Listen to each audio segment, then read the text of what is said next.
बहुत तकलीफ हो रही है। ओह ठीक है सरला, आज की कमाई से मैं स्वेटर खरीद लाऊंगा। रमेश और सुरेश दोनों बिरयानी बेचने के लिए निकल गए। रमेश 100 रुपए पर प्लेट के हिसाब से बिरयानी बेचता था, जिससे उसे 20 रुपए प्रॉफिट होते थे। लेकिन सुरेश ने 80 रुपए बिरयानी बेचना शुरू कर दिया। बिरयानी खा लो, बिरयानी, असली मटन बिरयानी केवल और केवल 80 रुपए में। बिरयानी खा लो, बिरयानी। सुरेश को मटन खरीदना ही नहीं पड़ रहा था, जिसकी वजह से 80 रुपए प्लेट पर भी उसे 50 रुपए का प्रॉफिट हो रहा था और 20 रुपए कम दाम में बिरयानी बेचने के कारण सभी उसी से बिरयानी खरीदने लगे। अरे वाह, 80 रुपए में मटन बिरयानी, आज तो मजा ही आ जाएगा। हाँ हाँ, इतना सस्ता बिरयानी मिल रहा है तो मैं दबा कर पी लूंगा। और रमेश का एक प्लेट भी नहीं बिका। वो बिना स्वेटर लिए उदास होकर घर लौट आया। उसने सरला को सब कुछ बताया। 80 रुपए में मटन बिरयानी कैसे बेच रहे हैं भाई साहब, ऊपर से प्रॉफिट भी बना रहे। कुछ तो गड़बड़ है सरला, भैया के नियत में खोट है, कुछ ना कुछ तो गड़बड़ है। सुरेश हर रात बाहर से किसी कुत्ते को उठाकर लाने लगा और सुबह उसकी बिरयानी बनने लगी। एक ही हफ्ते में सुरेश मालामाल हो गया और रमेश की बिक्री बंद हो गई। लेकिन वो कहते हैं ना, झूठ एक न एक दिन तो पकड़ा जाता ही है। एक दिन अनिल ने सुरेश से बिरयानी खरीदी। महक को बिरयानी बहुत पसंद थी और सुरेश की कुत्ता बिरयानी खाकर महक बीमार पड़ गई। महक की प्लेट में तब भी मांस का टुकड़ा था। अनिल अपनी बेटी को लेकर अस्पताल में गया और वहां ट्रीटमेंट से महक थोड़ी ठीक हुई। 80 रुपए में मटन बिरयानी, मुझे तो पहले ही शक हुआ था। अब देखते हैं कि इसका सच क्या है। अनिल ने उस मांस का टेस्ट करवाया तो पता चला कि वो असल में कुत्ते की बिरयानी है। उसने पुलिस में केस कर दिया। पुलिस ने रात को सुरेश के घर में रेड मारा और वहां से 2 कुत्तों को बाहर निकाला। पुलिस ने सुरेश और कोकिला दोनों को गिरफ्तार कर लिया।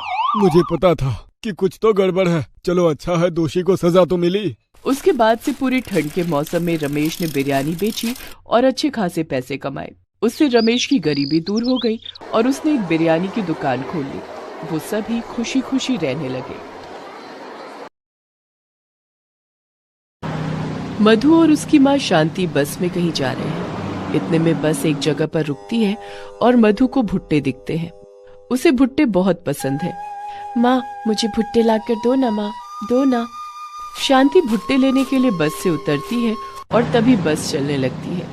मधु चिल्लाती है, माँ माँ जल्दी आओ माँ। शांति बस के पीछे दौड़ती रहती है। अरे रोको रोको, रुक जाओ। अरे बस रोको, मेरी माँ नहीं चढ़ पाई है, रोको। शांति बस के पीछे दौड़ती रहती है और इतने में पीछे से एक गाड़ी आकर शांति को कुचलकर चली जाती है। माँ नहीं। मधु की नींद टूट जाती है। वो सपना देख रही थी। आज से 2 साल पहले उसकी माँ का देहांत ऐसे ही हुआ था।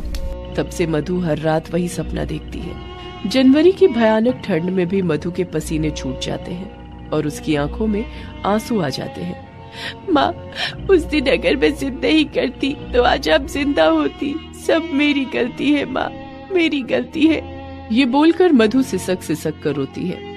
सुबह होने में अभी भी 2 घंटे बाकी है। फिर भी वो उठ जाती है और बाल्टी लेकर तालाब में पानी लाने जाती है। इतनी ठंड में भी उसे सुबह होने से पहले पानी से पूरा घर साफ करना होता है, नहीं तो उसकी सौतेली माँ कमला उसे मारती पीटती है। आज कमला की नींद जल्दी खुल गई। उसने उठकर देखा कि मधु अभी भी घर साफ कर रही है। वो गुस्सा हो गई। अरे मधु की बच्ची, अभी तक घर साफ नहीं हुआ? कर रही हूँ माँ, इसी वक्त तो करती हूँ रोज। मैंने कहा था कि मेरे उठने से पहले घर साफ हो जाना चाहिए, लेकिन तेरा अभी तक नहीं हुआ। ये ले। कमला ने मधु को एक लात मारी। मधु गिर गई और उसके बाद कमला ने वो किया जो इतनी ठंड में कोई अपने दुश्मनों के साथ करने का भी नहीं सोचता। कमला ने फ्रिज से बर्फ निकाला और सारा बर्फ मधु के ऊपर डाल दिया। ठंड से मधु की रूह तक कांप उठी। माफ कर दो माँ, माफ कर दो। अरे बाप रे, कितनी ठंड है। ठंड के मारे मधु की बोलती बंद हो गई।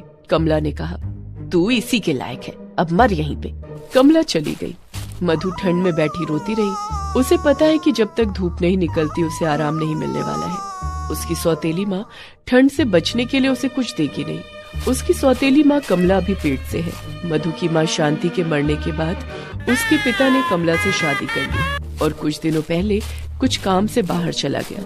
जाते वक्त मधु के पिता ने मधु से कहा, देख बेटी, अपनी माँ का ख्याल रखना, तेरी एक बहन आने वाली है। मधु को लगा कि वो एक बार के लिए कहे कि ये तो मेरी असली माँ नहीं है। लेकिन वो नहीं बोल पाई। उसके पिता के जाने के बाद कमला का अत्याचार जैसे 10 गुना बढ़ गया। छोटी से छोटी गलती के लिए कमला मधु को मारने लगी। उसका खाना भी बंद करने लगी। मधु को ज्यादातर दिन भूखा सोना पड़ा और ठंड का मौसम आने के बाद तो मधु के दुख का ठिकाना नहीं रहा। ऐसे ही चलने लगा और कुछ ही महीनों बाद कमला की एक बेटी हुई। कमला ने उसका नाम सोनिया रखा। ओले बाबा ले, मेरी बच्ची सोनिया, तू नहाएगी ना? ए मधु। हाँ माँ। मेरी सोनिया के लिए पानी गर्म करके ले आ। मधु पानी गर्म करने चली गई। मधु को नहाने के लिए गर्म पानी नहीं मिलता था। मधु ने सोचा, क्यों ना मैं इसी से थोड़ा सा गर्म पानी निकाल कर रख लूं। मधु ने एक बाल्टी में अलग से गर्म पानी रख दिया, लेकिन ये करते हुए कमला ने उसे देख लिया। वो बहुत गुस्सा हो गई। अच्छा, अब चोरी भी करने लगी है तू? रुक तू, अभी तुझे मजा चखाती हूँ। ये बोलकर कमला ने मधु को बहुत मारा। उसके बाद उसी से तालाब से ठंडा पानी लाने के लिए कहा। मधु जब पानी लाई तब कमला ने वही ठंडा पानी मधु पर डाल दिया। मधु ठंड से रो पड़ी। ऐसे ही अत्याचार चलता रहा। कमला ने पानी गर्म करने के लिए इलेक्ट्रिक हीटर वाला रॉड खरीदा। ठंड बढ़ने लगी और एक रात भयानक बारिश शुरू हो गई। तापमान माइनस में चला गया। कमला ने मधु से मजे लेने के बीच रात को कहा, ए मधु, जा तेरी बहन के लिए खाना बना कर ला। ठीक है माँ। लेकिन तू अभी गंदी है, जा पहले नहा कर आ। नहा कर? इतनी रात को? लेकिन आज बहुत ठंड है माँ। तो क्या हुआ, नहा कर आ बोला ना। नहीं माँ, मतलब बहुत ठंड है। अच्छा, मेरी बात सुनने में तुझे दिक्कत हो रही है? ये ले। ये बोलकर कमला ने मधु को इलेक्ट्रिक हीटर रॉड से इलेक्ट्रिक शॉक दिया। मधु के पूरे शरीर में जैसे बिजली गिर गई। क्यों, आ गया स्वाद? गर्माहट महसूस हुई क्या? हाँ? मधु ने रोते हुए अपने ही मन में सोचा, एक इंसान पर इतना अत्याचार कोई कैसे कर सकता है? ये औरत कितनी जालिम है। हे भगवान, इस औरत से मुझे मुक्ति नहीं मिलेगी क्या? समय बीतता चला गया। कमला बात कर मधु को इलेक्ट्रिक शॉक देने लगी। कमला की बेटी सोनिया बड़ी होने लगी। ऐसे ही 20 साल बीत गए। सोनिया और मधु दोनों जवान हो गए। दोनों में सिर्फ फर्क इतना रह गया कि सोनिया रानी की तरह जीती रही और मधु एक नौकरानी की तरह। मधु इन सालों में गुलामी करती रही और वो भगवान को बुलाती रही। भगवान से उसका विश्वास नहीं टूटा।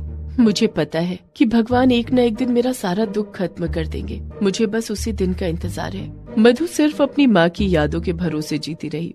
उसके पास तो और कुछ भी नहीं है, लेकिन उसे नहीं पता था कि कुछ ही दिनों में उसका नसीब पूरी तरीके से बदलने वाला है। शांति की एक दूर की चाची थी। उसका नाम कौशल्या था। मधु कौशल्या से बचपन में सिर्फ एक बार मिली थी। अचानक से खबर आई कि कौशल्या की तबीयत बहुत खराब है और कौशल्या ने मधु को बुलाया है। अच्छा, ये तो वही दादी है जिनसे मैं बचपन में मिली थी, लेकिन इतने दिन हो गए, अचानक से अभी बुला रही हैं। क्यों? जाना तो होगा। मधु कमला से परमिशन मांगने गई, लेकिन कमला ने कहा, कोई जरूरत नहीं है, बुढ़िया को मरने दे। घर का कामकाज छोड़कर कहीं जाने की जरूरत नहीं है। वैसे भी मुझे लड़के वाले देखने आएंगे, उनके लिए खाना कौन बनाएगा? मधु को जाने की इजाजत नहीं मिली। शाम को लड़के वाले सोनिया को देखने के लिए आए। मधु ने खाना बनाया। लड़के वालों को खाना बहुत अच्छा लगा। वाह, खाना तो बहुत स्वादिष्ट है। किसने बनाया है? मैंने बनाया है, और कौन बनाएगा? सोनिया ने सारा क्रेडिट ले लिया। तभी लड़के की माँ ने पूछा, अच्छा वाह, तो फिर बोलो जरा राजमा कैसे बनता है? सोनिया जिंदगी में एक बार भी रसोई में नहीं गई थी। उसने बहुत सोचकर बोला, राजमा को प्याज और मसालों के साथ कढ़ाई में उबालना पड़ता है बस। अच्छा, तो फिर उस राजमे को खाने से तो दांत ही टूट जाएंगे। सभी हंसने लगे। तभी मधु ने कहा, राजमा को पूरी रात भिगोकर रखना होगा, उसके बाद उसे प्रेशर कुकर में सीटी लगवानी होगी और उसके बाद ही बनेगा राजमा। वाह, बहुत बढ़िया। तुम्हारा नाम क्या है बेटी? जी, मधु। मधु? वाह, बढ़िया नाम है। लड़के और उसकी माँ को मधु बहुत पसंद आई और इसी बात से कमला और सोनिया गुस्सा हो गए। उन लोगों के जाने के बाद दोनों मिलकर मधु को मारने पीटने लगे। कमला इलेक्ट्रिक तार लेकर मधु की ओर बढ़ने लगी। मेरी बेटी से रिश्ता छीनेगी तू? आज तो मैं तुझे मार ही डालूंगी। तभी बाहर एक वकील आया और मधु का नाम लेकर बुलाने लगा। मधु नाम का कोई है क्या यहाँ? तीनों बाहर आए। हाँ, मैं ही मधु हूँ, क्या बात है? मैं कौशल्या जी के वहाँ से आ रहा हूँ, उनका देहांत हो गया है। हे भगवान, मैं आज ही जाने वाली थी। जी, उन्होंने अपना सारा प्रॉपर्टी आपके नाम कर दिया है। सब कुछ मिला के करीब 1 करोड़ की प्रॉपर्टी है। ये सुनकर मधु चौंक गई। कमला और सोनिया की जैसे बत्ती गुल हो गई। मधु को अचानक से सब कुछ मिल गया। तभी मधु के पिता वहाँ आए और कहा, और ये घर भी मधु का ही है। ये शांति से शादी करते वक्त मुझे दहेज में मिला था। विल में यही लिखा है कि मधु की